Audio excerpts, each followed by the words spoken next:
নমস্কার। আগে শুনতে চাই কেমন লাগলো? আর একটু জোরে শুনতে চাই।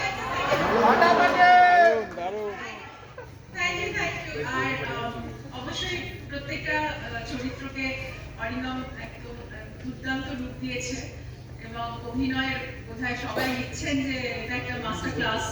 মানে যারা যারা অভিনয় করেছেন এই ছবিতে, আমার কথা বলছি না, যারা অন্যেরা করেছেন তারা সবাই এক একজন দিগ্গজ।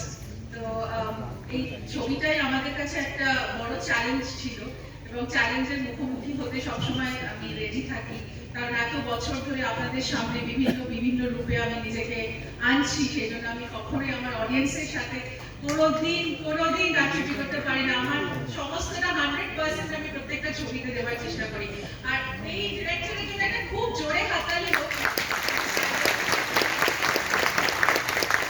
সত্যি কথা, মানে ও যেভাবে একটা প্রোডাক্টকে তৈরি করে, একটা প্রোডাক্টকে শুধু একটা প্রোডাক্টের কমোডিটি হিসেবে তৈরি করে না, ও একটা ইমোশন দিয়ে একটা কাজকে তৈরি করে, যে কাজটাকে জল দিয়ে চরিত্রটাকে বড় করে।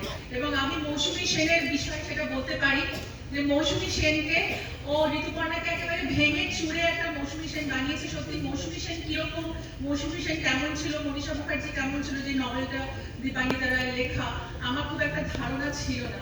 সেই সময়টা সম্বন্ধে আমি অতটা অবগত ছিলাম না। সেই সময় আমিও বড় হচ্ছিলাম 97 সালে। কিন্তু তারপরে ও যে রূপটা আমাকে ধারণ করতে বলেছিল, কেমন লাগলো মৌসুমী সেনকে?